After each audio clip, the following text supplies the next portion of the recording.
Assalamualaikum warahmatullahi wabarakatuh teman-teman. Apa kabar teman-teman hari ini? Semoga teman-teman selalu diberikan kesehatan dan selalu dilindungi oleh Allah. Alhamdulillah kita dapat berjumpa kembali dalam sentra bahasa. Nah teman-teman, kali ini tema kita masih sama, yaitu tentang ekosistem dengan subtema Taman Hutan Raya, sawah, dan kebun binatang. Nah, apa sih ekosistem Taman Hutan Raya? Ekosistem Taman Hutan Raya adalah kawasan pelestarian alam yang bertujuan untuk mengoleksi tumbuhan atau satwa baik jenis asli Indonesia maupun yang bukan asli Indonesia. Nah, jadi Taman Hutan Raya itu ya tempat pelestarian alam ya teman-teman. Jadi isinya ada beberapa hewan maupun tumbuhan yang asli Indonesia dan juga ada yang bukan asli Indonesia. Nah, itu adalah Taman Hutan Raya. Apa sih fungsinya? Nah, fungsinya yang pertama adalah sebagai tempat penelitian. Lalu yang kedua, sebagai sumber ilmu pengetahuan. Yang ketiga, tempat interaksi manusia dengan alam. Yang keempat, penyuplai oksigen di suatu wilayah. Yang kelima, meningkatkan fungsi tata air yang berpotensi menyimpan sumber air. Dan yang keenam, sebagai tempat hidup tumbuhan atau hewan endemik. Wah, Masya Allah ya teman-teman, fungsi dari Taman Hutan Raya ini sangat banyak ya. Nah, jadi selain kita bisa sambil rekreasi di tempat Taman Hutan Raya, kita juga bisa menambah ilmu pengetahuan mengenai hewan ataupun tumbuhan yang ada di Indonesia maupun yang bukan dari Indonesia. Nah, itu ya teman-teman fungsi dari Taman Hutan Raya. Nah, selanjutnya kita ke ekosistem sawah. Ekosistem sawah adalah wilayah yang digarap dan diairi untuk tempat menanam padi. Nah, teman-teman pasti udah tahu ya, sawah itu seperti apa. Nah, jadi sawah itu tempat untuk menanam padi. Nah, selanjutnya, apa sih fungsi sawah? Yang pertama, sebagai tempat untuk menanam padi.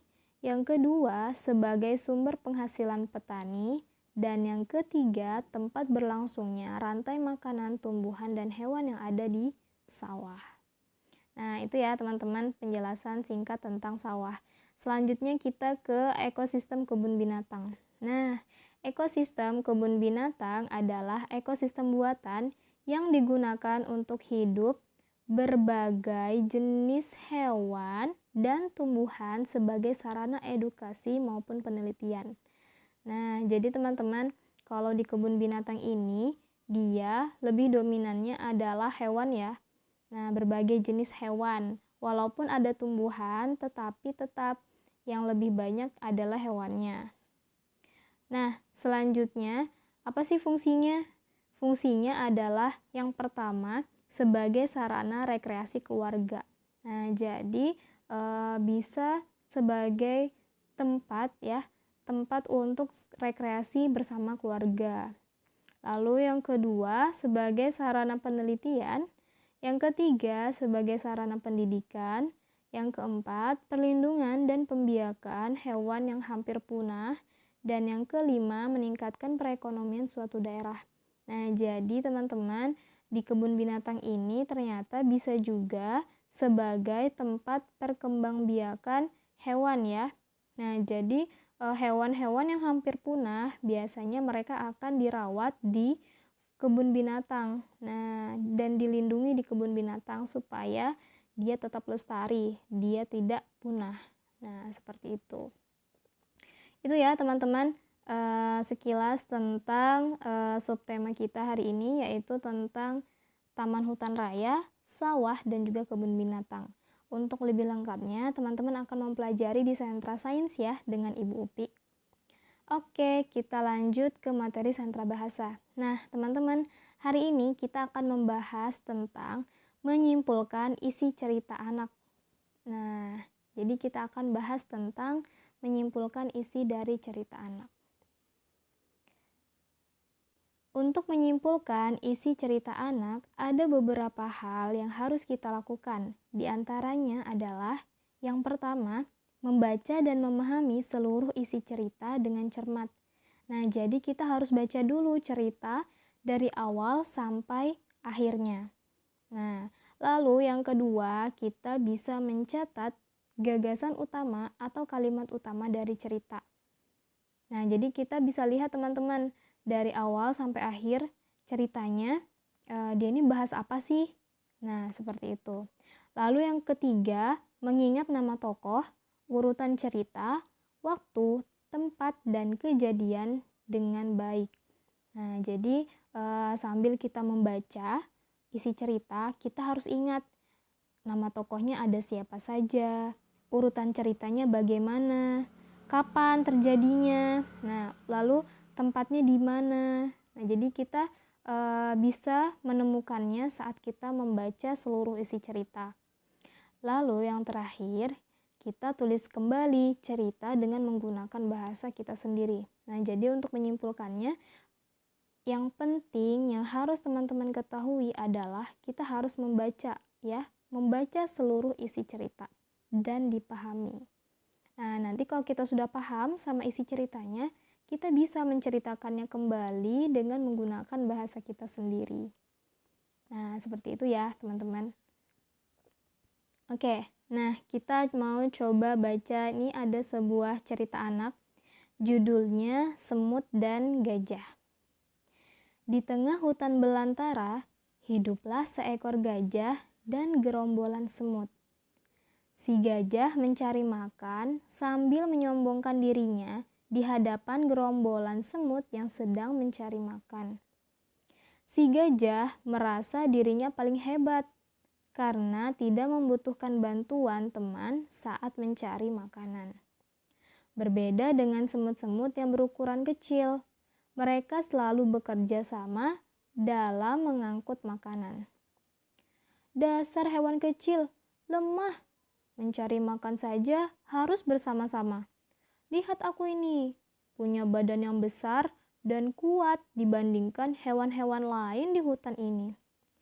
Jangan sombong gajah, sebesar apapun kekuatanmu akan dapat kami kalahkan dengan kerjasama yang kompak. Mana mungkin Mut, badanmu saja kecil, sekali kuinjak kalian pasti mati, hahaha. Hampir setiap bertemu semut, gajah selalu menghina dan meremehkan semut-semut. Karena jengkel, semut-semut menyusun rencana untuk menghentikan kesombongan gajah. Suatu malam saat gajah tertidur, gerombolan semut datang menggigit badan gajah. Seluruh badan gajah tertutupi oleh semut-semut itu. Tolong semut, hentikan! Aku mengaku bersalah sudah menghinamu tiap hari. Tolong hentikan gigitan kalian, aku tidak tahan. Namun terlambat, semut-semut itu sudah menyebabkan badan gajah kesakitan. Tak lama kemudian, gajah itu mati bersama kesombongannya. Nah, ini ya teman-teman, salah satu contoh cerita anak. Nah, gimana sih cara menyimpulkannya? Nah, jadi seperti tadi, kita baca dulu dari awal sampai akhir. Dan ternyata ada dua tokoh utama ya, yaitu ada si gajah dan gerombolan semut.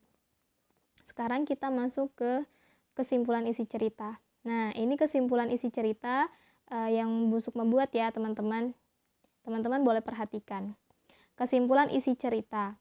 Seekor gajah dan gerombolan semut hidup di hutan. Namun si gajah sombong karena merasa dirinya paling hebat dengan tubuhnya yang besar. Gajah selalu menghina dan meremehkan semut, hingga akhirnya para semut marah dan menyusun rencana untuk menghentikan kesombongan gajah, yaitu dengan menggigit badan gajah. Nah, dari cerita ini kita dapat mengambil hikmah, yaitu kesombongan hanya akan merugikan diri kita sendiri. Dan kerjasama yang kompak dapat mengatasi kesulitan yang sedang dihadapi. Nah, jadi itu ya teman-teman, kesimpulan ini kita bisa ngambil dari keseluruhan cerita. Singkatnya saja, tapi menggunakan bahasa kita sendiri. Nah, dari awal kan dia ceritain tentang ada seekor gajah dan juga gerombolan semut yang hidupnya di hutan. Nah, kita bisa ambil itu di awal. Oh, ada gerombolan semut, ada gajah, terus mereka hidupnya di hutan. Nah, itu udah dapat nih tokohnya, terus tempatnya di mana. Nah, tempatnya kan di hutan.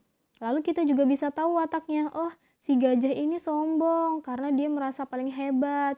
Karena badannya yang lebih besar daripada si semut. Nah, jadi dari unsur intrinsik cerita itu kita bisa membuat kesimpulannya. Nah, yang terakhir kita bisa tambahkan hikmah atau amanat dari isi cerita yang kita baca tadi. Nah, itu ya teman-teman cara menyimpulkan isi cerita anak. Oke, kita langsung masuk ke pekerjaan ya teman-teman. Pekerjaan teman-teman hari ini. Nah, yang pertama, teman-teman cari dan tulis kembali 2 cerita anak ya. Teman-teman silakan cari 2 cerita anak, boleh di buku atau di internet ya. Nah, teman-teman bebas pilih mau cerita anak tentang apa, tapi pastikan 2 cerita anak. Lalu teman-teman tulis kembali ceritanya. Kalau sudah teman-teman tulis, teman-teman buat kesimpulan dari cerita anak yang teman-teman dapatkan. Nah, jadi kayak tadi ya, setelah kita menulis, kita baca ceritanya, lalu kita buat kesimpulannya. Nah, lalu kalau sudah buat kesimpulan, silahkan ditambahkan amanat atau hikmah dari cerita anak tersebut. Nah, jadi kayak tadi yang Bu Sukma buat ya. Di paragraf pertama itu kesimpulan dari isi ceritanya. Lalu yang di paragraf keduanya itu Bu Sukma tuliskan hikmah dari cerita anak itu. Nah, itu ya teman-teman. Lalu, kalau sudah, nah teman-teman boleh hias semenarik mungkin. Nah, karena ini ceritanya ada 2, jadi kemungkinan agak banyak ya teman-teman. Jadi teman-teman boleh buat seperti buku. Nah, seperti yang pernah kita buat di sekolah, teman-teman silahkan buat seperti buku, lalu dipakaikan, lalu diberi cover ya atau sampul dari kertas buffalo. Oke, teman-teman? Oke, alhamdulillah semoga teman-teman diberikan kemudahan untuk menyelesaikan pekerjaan hari ini. Bu Sukma tutup ya. Billahi taufiq wal hidayah. Assalamualaikum warahmatullahi wabarakatuh.